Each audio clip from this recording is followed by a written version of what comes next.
Hello students, good morning. बच्चों हम part 5 तक कर चुके हैं, ठीक है। और पाँचवें पार्ट में हमने कुछ बेसिक किया था, ठीक है, जो आप रिवाइज कर रहे हैं। पार्ट 6 में काम आएगा अपने। अगर आपने पहले 1 से 5 पार्ट नहीं देखे हैं तो वो देखो बच्चों, उसके अंदर आप जो है 6.1 एक्सरसाइज कर पाओगे। तो आज हमारी 6.2 एक्सरसाइज शुरू होगी और इसके अंदर जो है हमने जो बेसिक किया था बच्चों, पहले वो देख लो, रिवाइज कर लेते हैं। हमने सबसे पहला पॉइंट पढ़ा था रैखिक युग्म। रैखिक युग्म मतलब एक लाइन पर बनने वाले दो एंगल का सम 180 डिग्री होता है। फिर हमने पढ़ा शीर्षाभिमुख कोण। शीर्षाभिमुख कोण, इसमें क्या था, यदि दो रेखाएं एक दूसरे को काटें तो सामने वाले कोण यानी कि कोण 1 और कोण 2 हमेशा बराबर होंगे। ये था शीर्षाभिमुख कोण। फिर हमने पिछले पार्ट में लास्ट में हमने पढ़ा था 3 के अंदर तीसरी संगत कोण, ठीक है। संगत कोण कब काम करते हैं, जब दो रेखाएं समांतर हों, L समांतर M, तो ये ऊपर वाले कोण एक जैसे, यानी इस लाइन के ऊपर राइट साइड में, इस लाइन के ऊपर राइट साइड में, ये दोनों कोण हो गए बच्चों संगत कोण, ठीक है। कोण 1 बराबर कोण 2 यहाँ भी आ जाएगा। चौथा हमने पढ़ा था एकांतर अंतः कोण। एकांतर अंतः कोण ये हमने पढ़ा था। एकांतर अंतः कोण के अंदर क्या था कि यदि दो रेखाएं समांतर हैं L समांतर M, तो ये वाला कोण और ये वाले कोण ये हमेशा बराबर होते हैं। यानी एक लाइन पर अंदर की तरफ एकांतर अंतः कोण, अंदर की तरफ कोण, एकांतर मतलब एक इस तरफ एक उस तरफ, तो एकांतर का मतलब ये था यहाँ पे। तो इसका 1 2 नाम दे देंगे तो कोण 1 बराबर कोण 2। और पांचवा पॉइंट था हमारा जिसका नाम था एक ही तरफ के एक अंतः कोण, एक तरफ के अंतः कोण। अंतः कोण इसका मतलब L M अगर समांतर है, ये काट दे तो एक तरफ के दोनों कोण 1 और 2 इनका जोड़ क्या था, 180 डिग्री था, ठीक है। तो 180 डिग्री के हमारे पास दो नियम है, एक तो रैखिक युग्म, एक ही तरफ के कोण, बाकी सारे बराबर वाले हैं। तो ये 5 हम नियम पढ़ चुके हैं और ये पांचों नियम अपने प्रयोग में आएंगे। तो अब देखिए पांचों नियम कैसे काम करेंगे। अब तो बच्चों यहाँ पर अपना पहला सवाल शुरू होता है, ठीक है। तो यहाँ पर हमारा जो पहला प्रश्न है वो देखिए, क्वेश्चन नंबर 1 इस प्रश्नावली के अंदर, क्वेश्चन नंबर 1, ठीक है। इसके अंदर आपको क्या बोला गया, देखो ध्यान से। कहता है एक्स वाई के मान ज्ञात करो इस आकृति में। अब इस आकृति के अंदर बच्चों हमें ये डायग्राम दिया गया है इस आकृति में, पेज नंबर 125 प्रश्नावली 6.2 आप निकाल लीजिए सारे। तो देखो अब ध्यान से, हमारी पिछली प्रॉपर्टी यानी 5 प्रॉपर्टी हम पढ़ चुके हैं, उनमें से कोई भी प्रॉपर्टी आ सकती है बच्चों, अब आप याद रखिएगा थोड़ी सी, ठीक है। तो यहाँ पर जो है वो क्या आएगा, देखो ध्यान से। अगर आप देखो तो 50 और x एक ही रेखा पर है। सबसे पहले चीज़ जो हमें दिया गया है, ठीक है, हमें ज्ञात करना है, दो चीज़ें ज्ञात करनी है। नंबर 1 x और y का मान, एक तो ये हमें ज्ञात करना है, ठीक है। और नंबर 2 हमें क्या ज्ञात करना है, नंबर 2 हमें ज्ञात करना है कि AB और CD समांतर दर्शाना है। दर्शाना मतलब सिद्ध करो, दर्शाएं लिख देते हैं आप, दर्शाएं, ठीक है। हमें ये AB समांतर CD सिद्ध करना है। तो इसके अंदर 2 भाग हो गए। तो देखो इसका हल कैसे होगा यहाँ पे, ठीक है, यहाँ इसका हल कर रहे हैं हम। तो हल देखो कैसे होगा, अगर आप ध्यान दो 50 डिग्री और हमारा x ये दोनों मिलकर बनाएंगे 180 डिग्री। क्यों, रैखिक युग्म, एक रेखा पर दोनों कोण बन रहे हैं बच्चों, रैखिक युग्म, ठीक है। तो यहाँ से x का मान क्या आएगा, 180 - 50 यानी x का मान आ गया 130 डिग्री। चलिए ठीक है। अब दूसरी चीज़ हमें y का मान ज्ञात करना है। अगर आप यहाँ देखो तो दोनों शीर्षाभिमुख कोण है। क्यों, ऐसे y यहाँ बन रहा और 130 यहाँ बन रहा है, तो ये क्या बन गए, शीर्षाभिमुख कोण बन गए। और हम कह सकते हैं जो y है वो 130 के बराबर आएगा शीर्षाभिमुख कोण, शीर्षाभिमुख कोण, ठीक है, ये भी हमारे पास आएगा। और शीर्षाभिमुख कोण हमारे पास आ गए, 2 कोण आ गए। अब ना हमें पहली चीज़ तो हमारी होगी बच्चों, ये आपको समझाने के लिए था। तो पहली चीज़ तो हमारी होगी, ये था हमारा पहला भाग। अब हमारा दूसरा भाग शुरू हो जाएगा। यहाँ पे हमें दर्शाना है AB समांतर CD।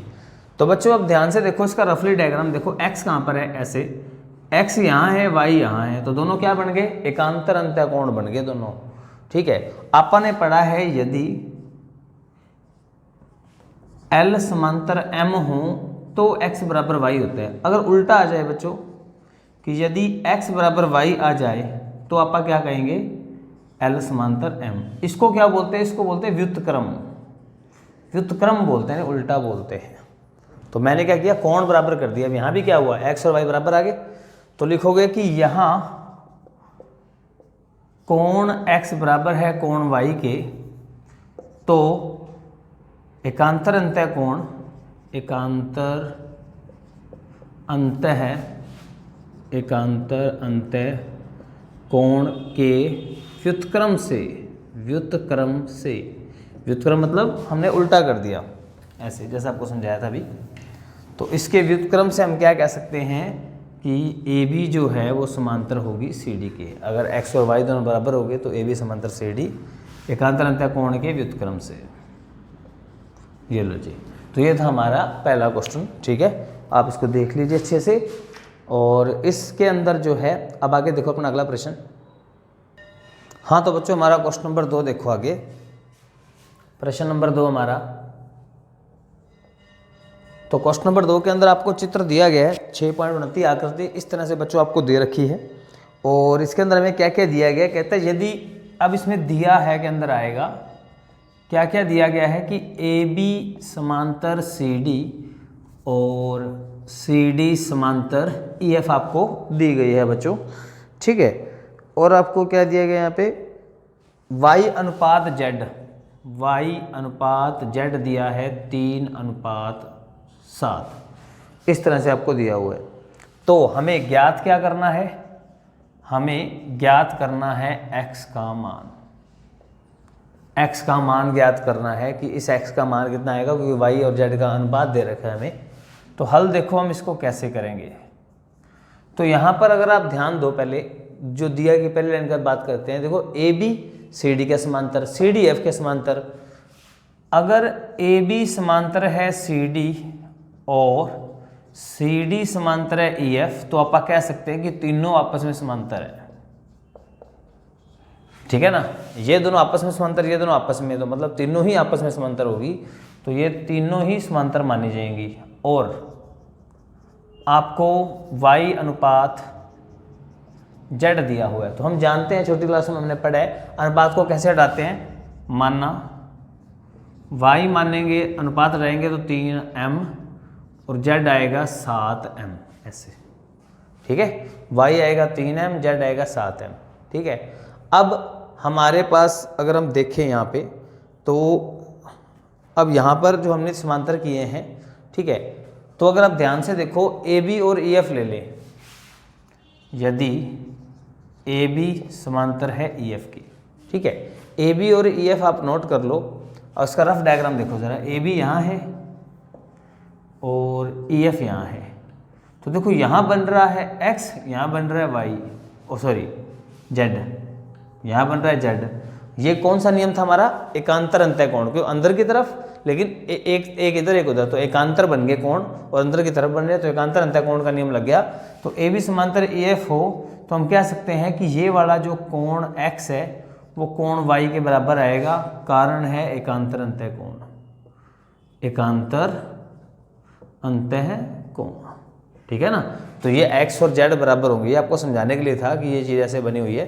ठीक है, तो यहाँ पर दिख रहा है x इस तरफ है, z उस तरफ है, तो ABCD में एकांतर अंतःकोण आ गए। इसका मतलब z आएगा यहाँ पे z, इसका मतलब x और z बराबर आ गए, और z कितना था? 7m। ठीक है, तो x भी आ गया। अब x y z तीनों आ गए हमारे पास, m के रूप में आ गए। लेकिन ठीक है, अब आ जाओ यदि AB समांतर CD लिया जाए इन दोनों में, तो देखो अब ये दोनों अंतर हैं पर एक ही तरफ है। ठीक है, इसका मतलब इन दोनों का जोड़ जो है कोण x और y का जोड़, सीधा भी लिख सकते हो आप कि x और y का जोड़ जो है वो 180 डिग्री आएगा, एक ही तरफ के अंतःकोण, एक ही तरफ के अंतःकोण। ये आपने पढ़ा हुआ है नियम। ठीक है ना, तो ये दोनों एक तरफ बन रहे हैं, अंदर की तरफ बन रहे हैं, तो एक ही तरफ के अंतःकोण, इन दोनों का जोड़ भी क्या आएगा? 180। अब चलिए x का मान है 7m y का मान है 3m 180, 7 और 3 हो गए 10m 180, तो m आ गया 180/10 कट गया 18। तो यहाँ से हम x का मान निकाल सकते हैं। x था 7m यानी 7 × 18, तो क्या आंसर आ गया 126 डिग्री। तो हमें सिर्फ x का मान ही ज्ञात करना था बच्चों। तो ये आप इसको देख लो, अच्छे से नोट कर लें, ठीक है। तो चलिए अपना अगला प्रश्न करते हैं। आगे देखो हमारा क्वेश्चन नंबर 3। क्वेश्चन नंबर 3 के अंदर क्या कहता है कि आकृति 6.30 जो आपको दी गई है, इसमें क्या क्या दिया गया देखो ध्यान से। ए बी समांतर सी डी, तो ये हमारा दिया है के अंदर आएगा, दिया गया है क्या, एक तो ए बी समांतर सी डी, ठीक है, यानी ये दोनों आपस में समांतर हैं, और E F perpendicular C D, E F लंब है सी डी पर, ये ई एफ लंब है सी डी पर। तो आपको दिख रहा है यहाँ पे लंब है, तो इसका नाम आप कोण 1 रख देते हैं। तो मतलब हमारे पास कोण 1 क्या आ गया 90 डिग्री, ऐसा दिया गया है अपने को। और अपने को क्या दिया गया, कहता है जी ई डी 126 डिग्री है, कोण जी ई डी, कोण जी ई डी 126 डिग्री। अब जी ई डी ढूंढ लो, कहाँ है जी ई डी, तो जी ई डी कोण ये रहा, जी ई डी मतलब ये बड़ा कोण। अब इसमें दो कोण आ रहे हैं ना, क्योंकि एक कोण ये वाला भी है और एक ये भी हो गया, तो हम इसको डॉटेड में ले लेते हैं ऐसे, क्योंकि बड़ा कोण है ऐसे, और इसका नाम रख देते हैं 2। ये लो जी, डॉटेड में रख दिया नाम 2। इस कोण का नाम 2 है, क्योंकि 2 कोणों से मिलकर बन रहा है, तो डॉटेड बना दिया अपन ने। तो ये हमारा कोण 2 ही आ गया, ठीक है, 126 डिग्री। अब हमें ज्ञात करना है, और हमें ज्ञात क्या करना है, पढ़ो ध्यान से, हमें ज्ञात करना है ए जी ई, ए जी ई कोण, कोण ए जी ई ज्ञात करना है, जी ई एफ, जी ई एफ ये ज्ञात करना है, और एफ जी ई, एफ जी ई ये ज्ञात करना है। तो इसके नामकरण कर देते हैं, जैसे हमने इसमें कर दिया था जी ई डी का कोण 2। ए जी ई ढूंढो कहाँ है, ए जी ई ये वाला कोण, ए जी ई का मतलब है, ए जी का मतलब है जी पर बनने वाला कोण, ए और ई के बीच में, तो ए ई के बीच में जी पर बनने वाला कोण, इसका नाम रख देते हैं कोण 3। तो मुझे कोण 3 बताना है, ठीक है। जी ई एफ, जी ई एफ तो इसका नाम रख देते हैं हम 4, हमें कोण 4 भी बताना है। और एफ जी ई, एफ जी ई, एफ जी ई का मतलब ये वाला कोण, इसका नाम रख देते हैं 5, तो मुझे कोण 5 भी बताना है। इसका हल देखते जाओ फटाफट कि इसको कैसे करना है। अगर आप ध्यान दो, 2 किससे मिलकर बन रहा है, 1 और 4 से, तो हम कह सकते हैं कि कोण 1 और 4 ये दोनों मिलकर बन रहे हैं कोण 2 से। जैसे चित्र में यहाँ लिख दो, चित्र में, कि चित्र में हमने देखा है अभी ऐसे, ठीक है। तो कोण 1 90 डिग्री, 4 हमें ज्ञात करना है तो पड़ा रहेगा, 2 हमें दे रखे 126 डिग्री, तो कोण 4 आ जाएगा 126 - 90, तो कोण 4 आ गया 36 डिग्री। एक कोण हमने ज्ञात कर दिया, ठीक है। ये हो गया हमारा पहला भाग। चलिए अब करते हैं दूसरा भाग, ठीक है। एक कोण आ गया, अगर आप देखो यहाँ पर, तो कोण 1 2 हमें चाहिए थे, 3 और 5 कोण चाहिए, ठीक है। अगर आप रफली ध्यान दो, हमें ए बी और सी डी समांतर दे रखा है, अगर हम इसको ऐसे मिलाते हैं तो ये वाला कोण 3 है और ये वाला कोण 2 है, पूरा बड़ा। इस लाइन के हिसाब से देखो, जी के हिसाब से, ये हमारा जी है, ये ई है, तो ये पूरा कोण 2 है। तो 3 और 2 कौन सा नियम बना रहे हैं, हमारा एकांतर अंतःकोण का नियम, ठीक है। तो क्या लिखेंगे कि यदि ए बी समांतर सी डी हो तो हम कह सकते हैं कोण 3 बराबर कोण 2 होगा, कारण एकांतर अंतःकोण बन गए। तो कोण 3 हमें ज्ञात करना है और कोण 2 हमें 126 दे रखा है। ये लो जी, हमारा कोण 3 भी आ गया। अब रह गया हमारे पास तीसरा भाग, ठीक है। तो इसको मिटा देते हैं, ये समझाने के लिए था आपको।